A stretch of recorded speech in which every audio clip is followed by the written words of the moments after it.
Well, God bless you, everyone. Thank you so very much for joining me this morning right here on the set of Kingdom Voice. My name is Apostle Lance Bellany, and as always, it is my pleasure to have you here with us to join us as we journey together into the kingdom, as we share truths of the kingdom from an apostolic perspective. And as you can see, I'm once again on location as my travel schedule for the weekend required me to be away from the studio. But thank goodness for technology, and we can join you and share with you as Elohim has given to us to do so. Um, and I will tell you in advance that I'm going to be traveling again on this coming weekend, and so um, we're hoping to bring you a broadcast as well. And I may in fact have a guest host to take over for me, as I think it might be a little bit difficult for me to share on next weekend. But anyway, having said that, I want to invite all of you to connect with me, and all of you that are joining in. Thank you so very much. And if you'd like to connect with us, I'm going to give you my email address and invite you and really encourage you to reach out and connect with us in that way. The email address is lcbellany@yahoo.com, lcbellany@yahoo.com, and Bellany is spelled Beloney, lcbellony@yahoo.com. And I would really love to hear from you. And I want to thank all of you that contributed and shared with us in your support since last we spoke. So thank you so very much. It means a tremendous to us. It is tremendous to us for you to share and to contribute to the support of the broadcast here at Kingdom Voice. And so thank you so very much. I really appreciate it. Aslam, thank you for joining from Pakistan. I really appreciate it, brother. I really appreciate you taking some time. I know it's a huge time difference. I think it's almost 10 hours time difference between here and Pakistan. So thank you so very much for joining and being a part of the broadcast. Um, and all of you that are checking in. Pastor Lewis, good morning. Thank you so very much, brother, for taking a few minutes. Andrea, thank you as well. I really appreciate you all checking in. And for those of you that are watching, feel free to share your thoughts, your comments. I want you to know not only are they welcomed, but they are encouraged. Hey, Gary, God bless, brother. Good morning. Lady Jolynn, thank you so very much for being such an encouragement to me. I really appreciate your person and your presence. And so thank you for checking in. Again, it means so much to us to dialogue with you. One thing about this journey that we're on, it is just that, a journey. We are blazing a trail into a territory that has yet been unexplored. We are going into territory. We're going into territories that are uncharted. There is no roadmap here. There is no roadmap where we're going. We're trusting Elohim. We're trusting what Elohim is directing us to do. I'm not forcing anyone. I'm not badgering anyone. I'm just encouraging you to be bold and to take this journey with me. Elohim is our Godhead. They are our parents. They're our mother and father. And we together are journeying as a family. They've not abandoned us. We're not out here by ourselves.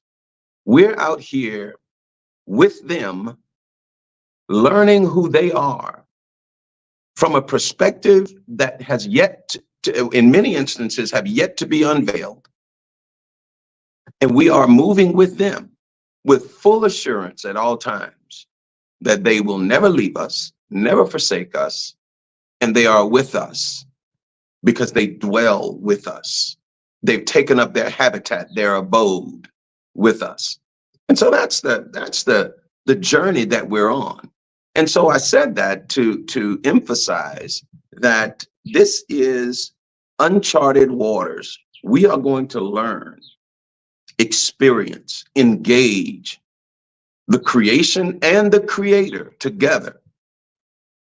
We're going to break the shackles. We're breaking the shackles off of our journey from the preconceived, pre-established notions that have been delivered to us from wherever we came, from whatever perspective of religion we came, and we are journeying forward. And for some of us, that journey is far more aggressive than others. For some of us, yes, we are being encouraged to abandon that which we left. Okay, and that's fine. That's perfectly fine.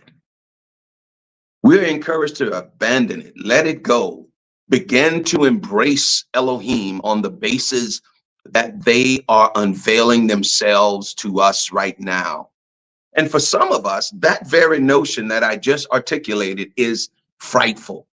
How can we abandon what we had? Well, for some people, the question is, how can you not abandon where you are? Because it's a shackle rather than a vehicle.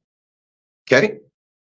And for others, it is so unthinkable to abandon where we came from that the very notion becomes terrifying. But that's why we're here together, to encourage, to nurture, to impart, that we can all be comfortable wherever Elohim is taking us and sharing and moving us and directing us. So I just wanted to share that as we get started this morning. Today I want to talk about shifting your mindset to maximize your purpose. Shifting your mindset to maximize your purpose. And that's a lot of what I kind of, the opening monologue was about, was shifting your mindset. Because one of the things that we have to understand is that how we think dictates so much about where we go, who we become, and what we're able to accomplish and to do.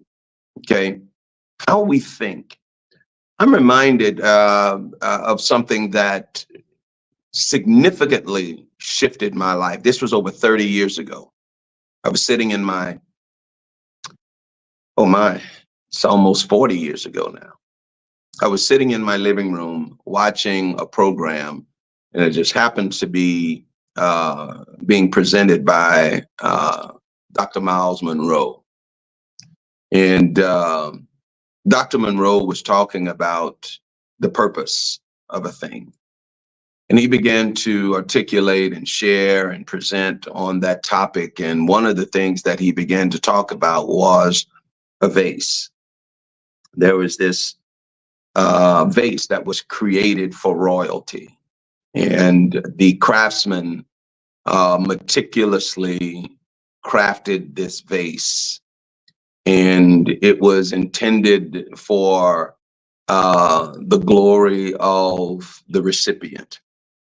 It was intended to reflect the recipient's majesty and the recipient's grandeur. And finally, they completed that vase and presented it to the royalty. And the royalty was so impressed by that vase, it made it the centerpiece of the entrance to the palace. And that vase stood as the first thing that you saw when you entered the palace. And it was protected by guards to make sure that it was not damaged. And it was absolutely the centerpiece of the royalty's invitation to people to come to the palace. So when they came, that's the first thing they saw. Time would have it that the kingdom would fall. And those that seized the kingdom did not regard that vase very highly. And as a matter of time and as a matter of course, the purpose of that vase was lost to antiquity. Soon the vase began to be used as a base for a table, and completely disregarded, completely ignored as a matter of daily course. The vase became something of obscurity. And Dr. Miles Monroe went on to share about that vase, and he said, and this is where I want to pick up on today's presentation: when the purpose of a thing is not known, abuse of that thing is inevitable. When you don't know your purpose, abuse of your talent, abuse of your value, abuse of your purpose is inevitable. You will allow people to abuse your talent, misuse your talent, devalue your talent and ability and capability. You will allow people to misuse that when royalty is waiting on you, when royalty is begging for you, when royalty is spending thousands and millions of dollars to acquire what you have. But because you don't know your purpose, you've settled for the abuse of your real value by those that don't know your value. That's a fine line that takes discipline, that takes purpose and understanding of my purpose. It takes tenacity. It takes an unwavering commitment to not devalue who I am. If I know I am worth millions, I'm not settling for you to give me thousands. I'm not settling for you to pay me thousands when I am worth millions.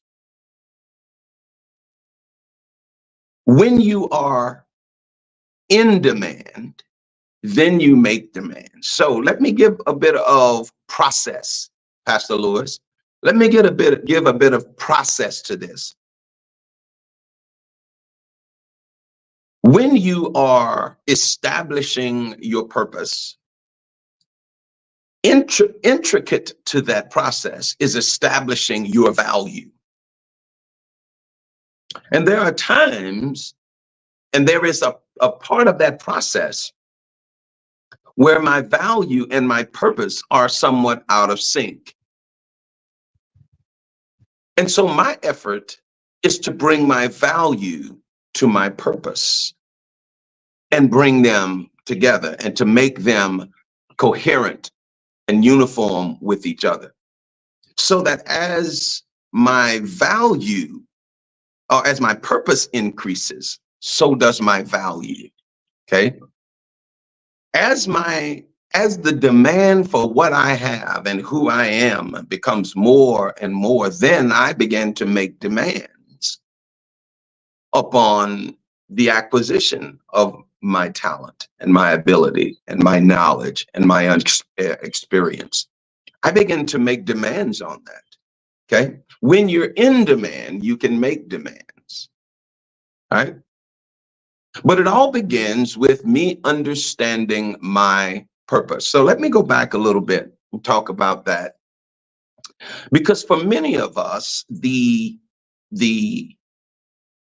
conditioning, the programming, and some would even dare say the brainwashing that took place within our religious confines has led us to look at Elohim in a certain way, look at Messiah in a certain way, and look at ourselves in a certain way. And you've heard me talk about on this program so many times how that we've been made to look at ourselves as something less than our Lord, Yeshua.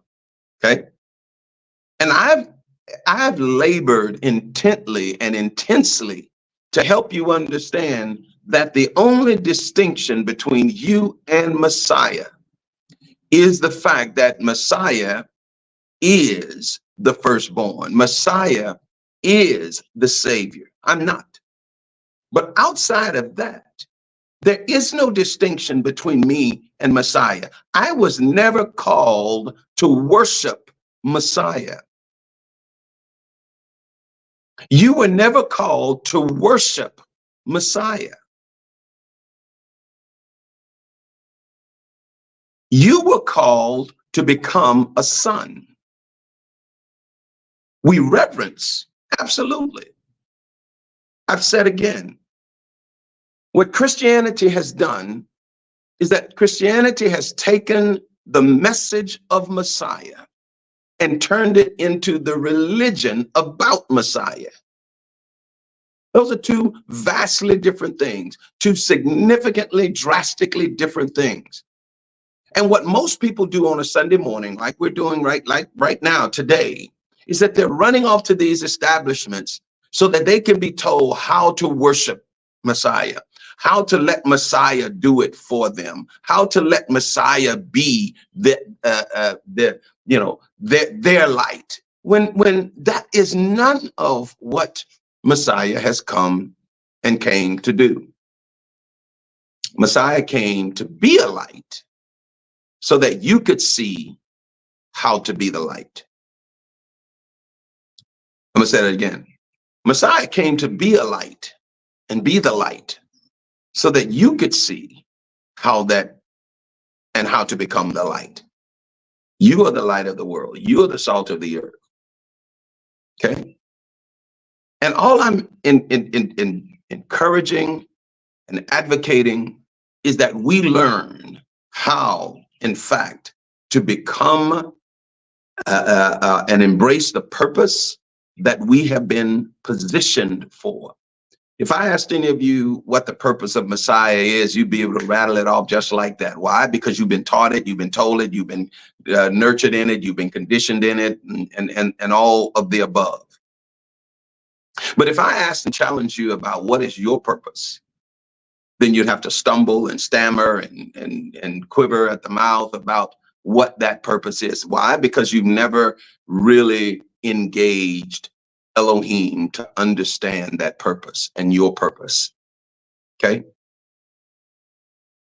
So I'm talking today about shifting your mindset, changing your mindset to maximize your purpose. So one of the things I want to encourage you to understand is that what Elohim desires of you, in particular in this season, is for you to begin to recognize that you are the son that they sent for a particular purpose and reason in your season. You're that son and daughter, by the way. You're that heir that they've sent. They didn't send you to worship anyone. They sent you to become someone. I don't know what that is. You have to take that up with Elohim. They sent you to become someone. Don't allow the shackles of religion, don't allow the shackles of Christianity, of Hinduism, Buddhism, Islam to shackle you to where you can't, and you are so constrained by the conditions that other men have set that you cannot be at liberty to embrace what Elohim is establishing in you, what the Creator is establishing in you. Changing your mindset. You've heard me talk a lot on this broadcast about shifting your paradigm, your expectations, the way you view and see and engage with your daily lives. Okay? Shifting that away from these constricting rituals that you are confined with. Some would say, well, Apostle, what are some of those constricting rituals?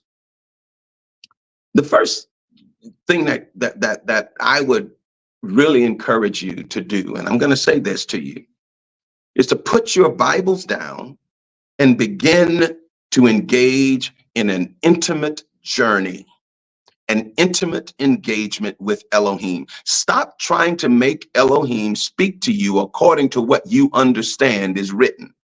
Allow Elohim to say to you what they want to say to you when they get ready to say it. Because for many of us, if I cannot corroborate what Elohim is saying with what is written in the Bible, then I don't believe what I'm hearing.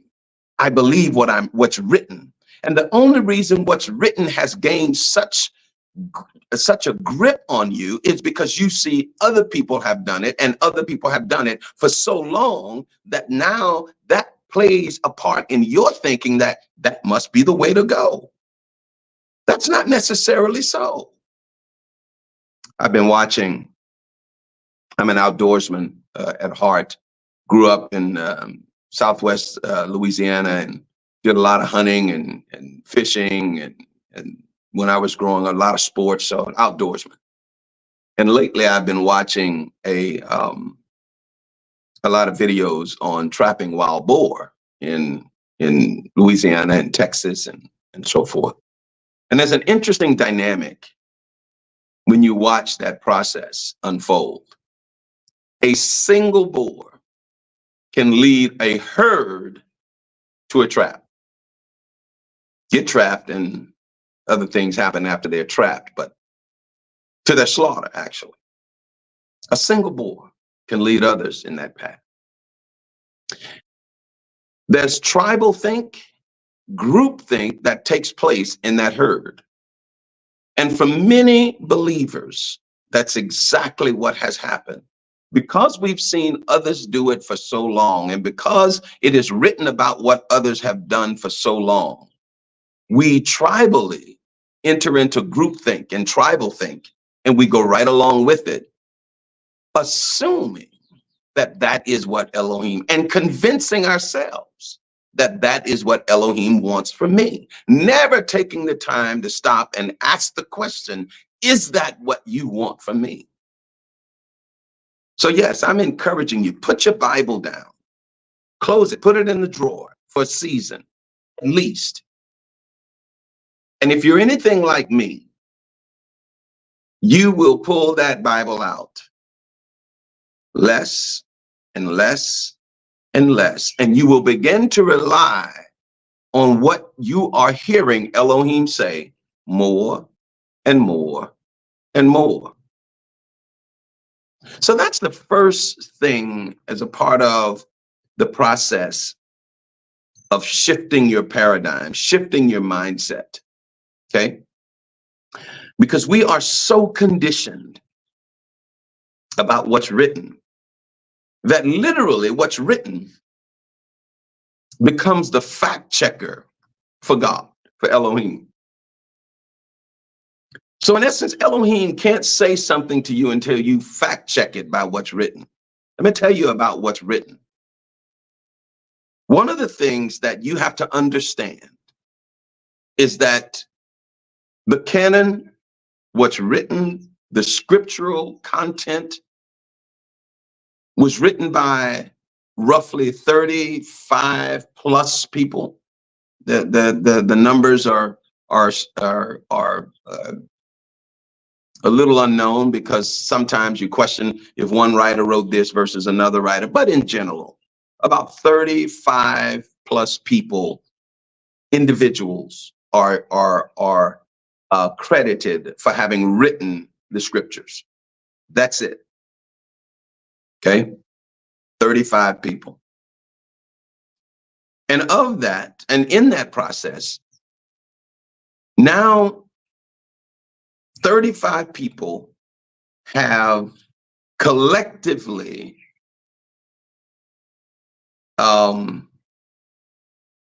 reflected the entirety of the purpose of Elohim for all of humanity until Messiah returns. That's what people are saying. That's the mindset that has really impacted believers.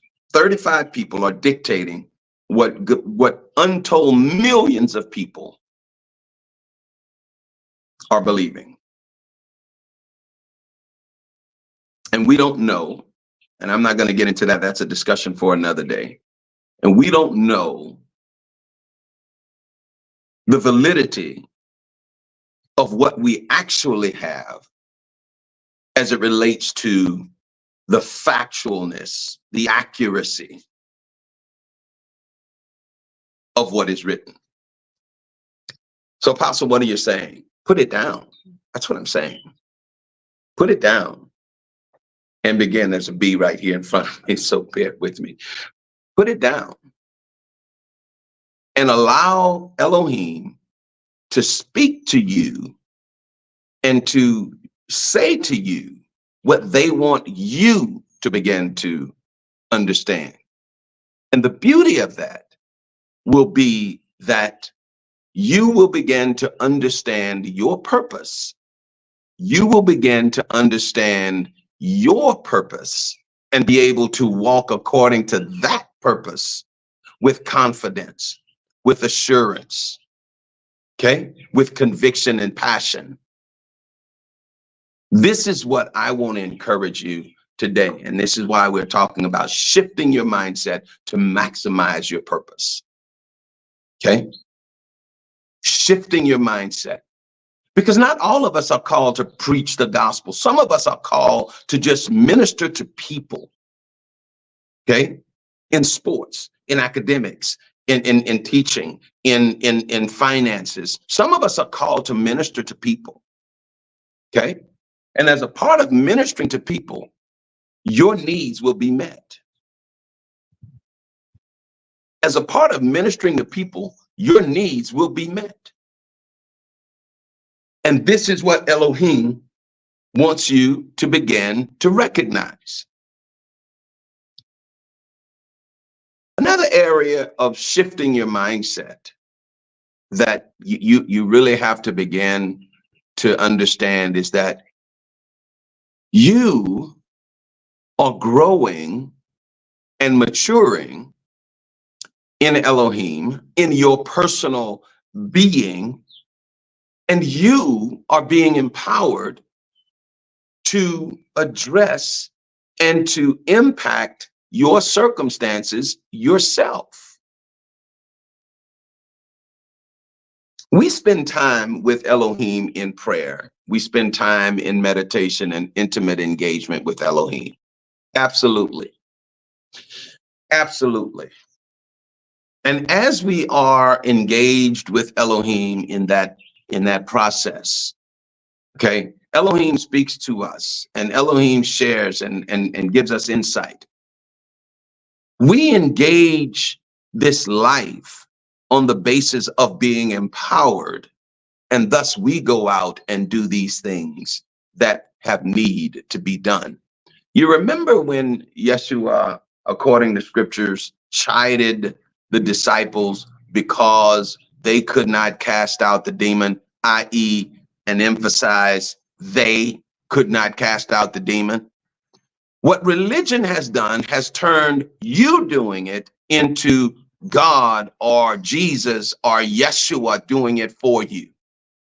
That's where religion has failed us. That's where Christianity and Islam and Hinduism and Buddhism have failed us. They have failed us because they have made us rely on others and something outside of me to do this for me.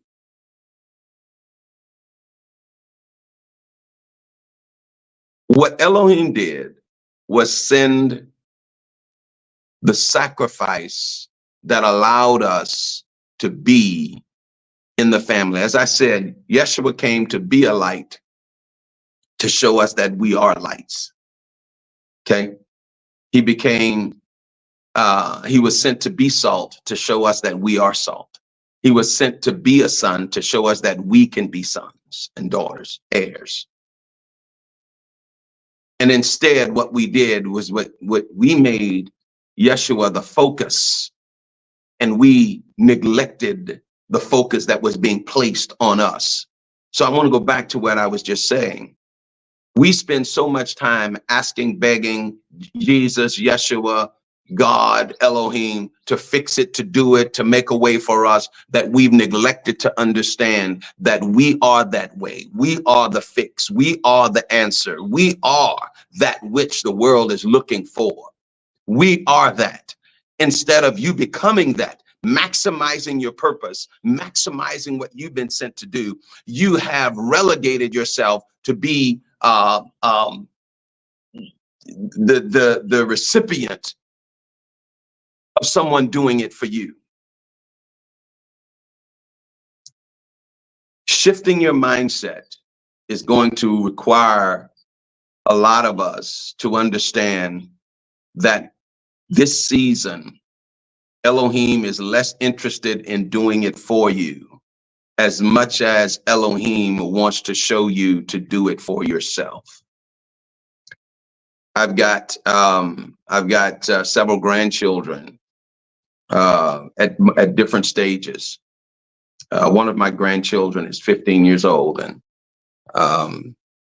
he's at that age now to where he really has to begin to learn how to do things for himself, not just feed himself. He's figured all of that out. I'm talking about more mature things for himself. One of the conversations that I'm having with him, because I'm such an intimate part of his growth right now, one of the things that I'm emphasizing with him is that my reaction, my interaction with you is changing. It is changing because my expectations of you are changing. My expectations of you are changing because I know that my time with you is limited. And you need to understand, one, how to be a man, two, how to take care of yourself as a man, three, how to take care of others that will come into your trust as a man. What it means to be a man. Okay? So now I'm demanding of him more than I demanded of him when he was younger, when he was his little brother's age at 5 and 7 and 8 years old. Okay? And it's not a lights on, lights off. It's a gradual increase of responsibility and accountability. And in this season, one of the things that Elohim is emphasizing with all of us that are the heirs of the kingdom is the responsibility to begin to impact this world yourself. It is a responsibility for changing and shifting the issues and the injustices and the wrongs of this world yourself. You begin to shift the needle. You begin to make a difference. You begin to make the adjustments that are required to bring about harmony, unity, purpose in the earth. And this is something that you must begin to do, is what Elohim is releasing for those of us that are the heirs of the kingdom. And this is something that you need to begin to understand. Okay? Because the hour for you to just wait for Jesus to do it for you, some of you are still there. Wait for Elohim to come and fix it. Wait for Yeshua to come and fix it and do it and make a way and provide and give you a job and bring a husband or a wife or bring a car or a house or all of these things. The time is over. This is a time of maturation, maturing.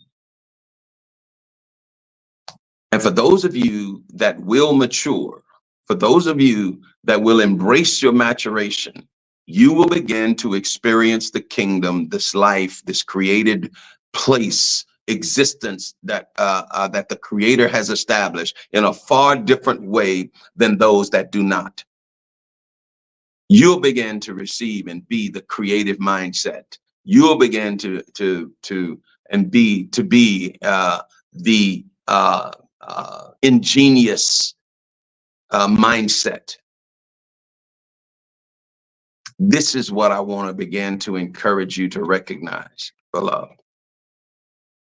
This is where the kingdom is. And in order to embrace that kind of engagement with your kingdom journey, you're going to have to shift your mindset. You're going to have to shift your paradigm in order to do so.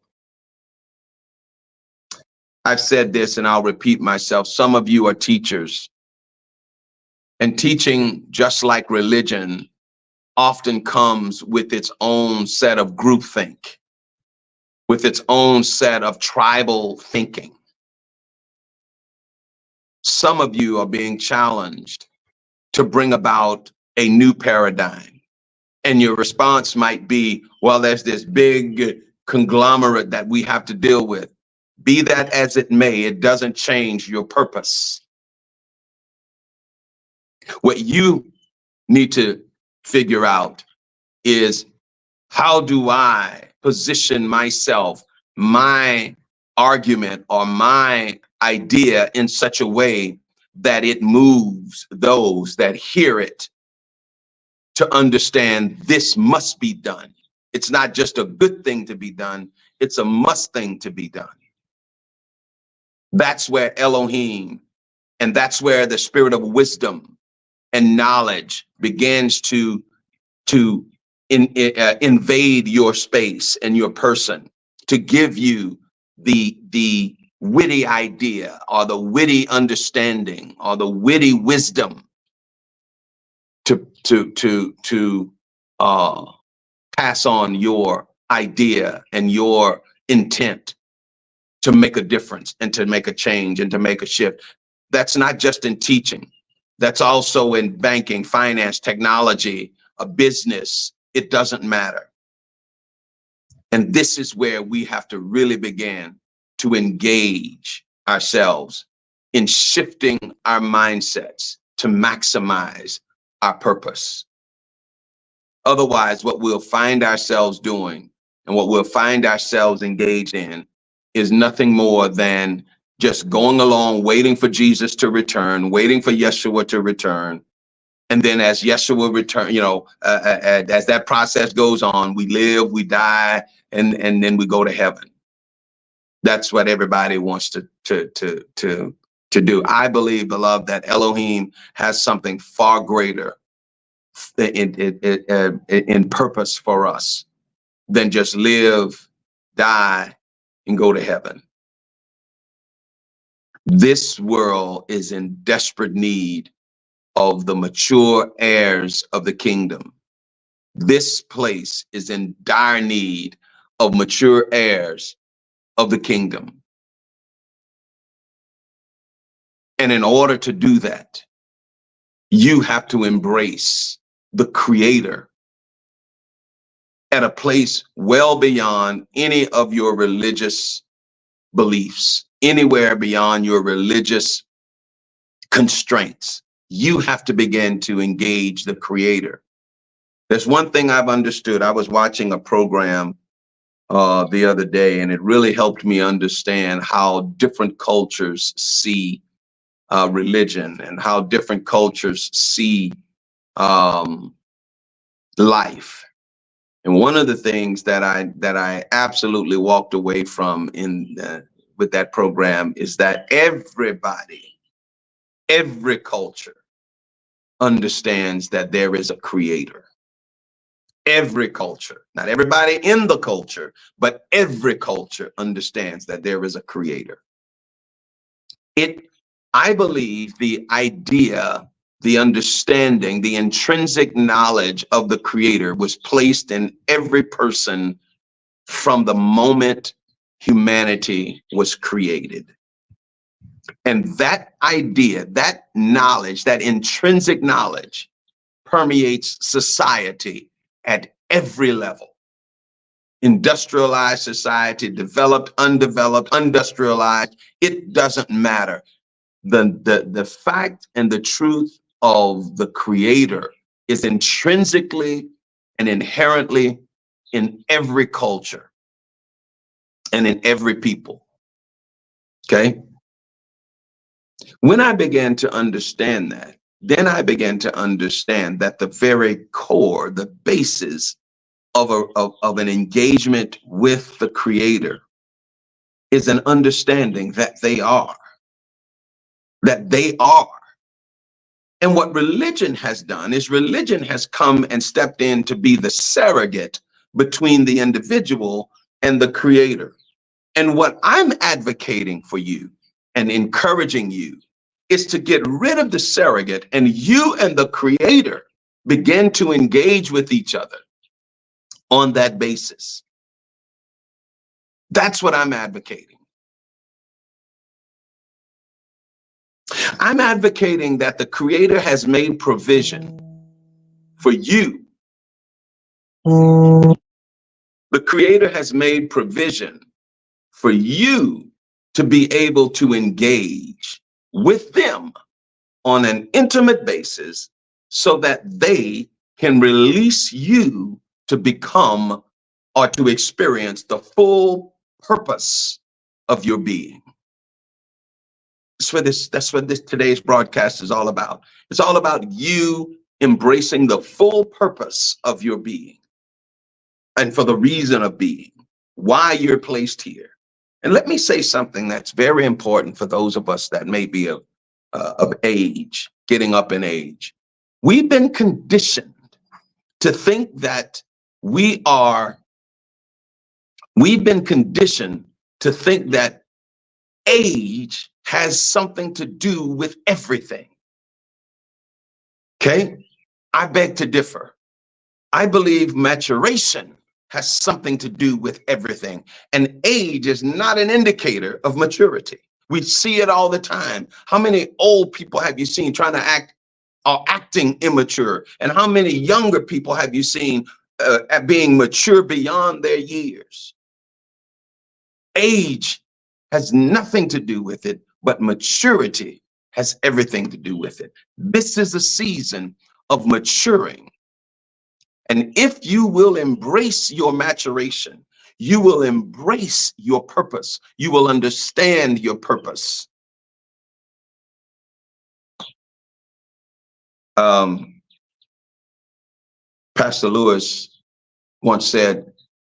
Milton Lewis once said to me that learning is a good thing. Learning, and I took that to heart, and I embraced that as coming from Elohim to me, just happened to come through him. Learning is a good thing. And it shifted my paradigm. It shifted the way I thought in reference to learning. So much so, I want to encourage you with this. I really hope you embrace this. I am 62 years of age. I know I look younger, but anyway, I'm 62 years of age. About 4 years ago, I decided to make an intellectual shift in my career, in my professional life, and that I would make a shift to redefine my professional focus. I went from being an engineer, mechanical engineer, to being someone that was educated and knowledgeable of digital technology. And for those of you that may not fully understand what that means, let me just give some context. It's a drastic shift it's like going from being a baseball player and then later in life you decide you want to be a football player. It's that kind of shift. Okay, those two things that have little in common. They have some things in common, obviously, but they have little in common in terms of the way you engage the sport. And that's what I decided to do. I said that to simply say this. It had nothing to do with my age. It had everything to do with my mindset and my intent and what I saw as the need for what I wanted to do. And as a result of that, I was able to engage and I was able to really make a shift. And I want to encourage all of you. I really want to encourage all of you. We're going to get to some of your comments. And by the way, for those of you that would like to make to share your thoughts and comments, please do. I noticed several of you have already done so. And thank you so very much, Pastor Lewis and Bilal and Mohammed. Thank you so very much for your comments. We're going to get to them in just a second. But for many of you, now is the time for you to begin to shift your paradigm to maximize your purpose. Age is not the issue. Intent and maturity are the issue. Is it something you want to do? I believe, and I'm going to be bold here and say this. As you shift your mind, you will shift your health. You will shift your physical health. Because as your mind becomes in tune with the purpose of Elohim, then your body must follow and participate and be a part of that. And Elohim will allow your body to respond to the renewed purpose that you have in your life. Amen. Let's take a look at a couple of your comments. Some of these are quite lengthy, so I'm going to just bear with me here. If we lack a life purpose, our abilities and talents may be consumed by others.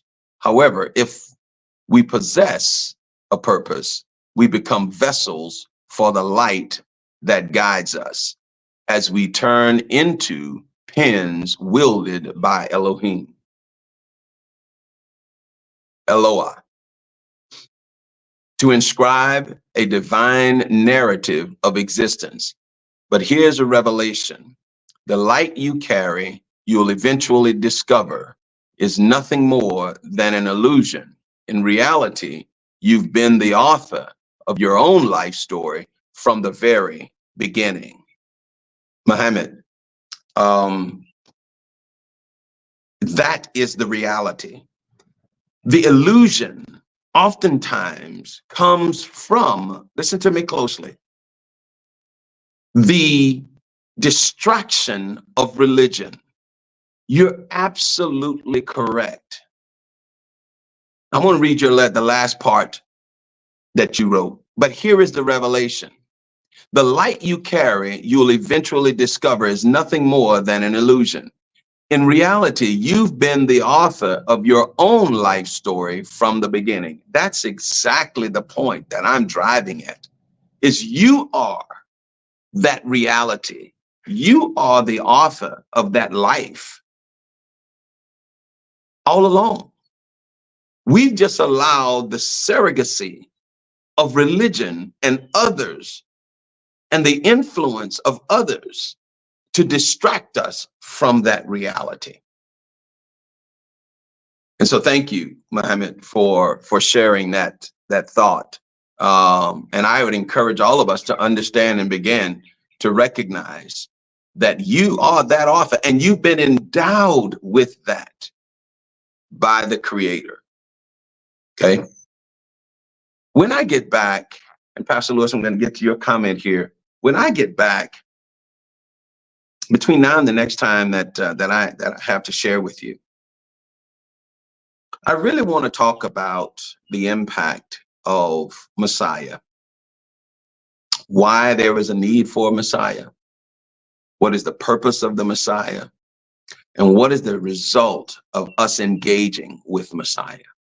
I'm going to dig into that and really begin to present that for us. I know the narratives. I know the Christian narrative. I know the Hindu narrative. I know the Islamic narrative. I understand that, but I want to convince myself and thereby encourage you to convince yourselves. Okay. Pastor Milton Lewis says, as parents and grandparents, just like teachers, we have a responsibility to facilitate and model that maturity in our children and students. If we don't, no one else will. It's our purpose. Absolutely. You know, when you look at, as I said at the very beginning, when the purpose of a thing is not known, Pastor Lewis, the abuse of that thing is inevitable.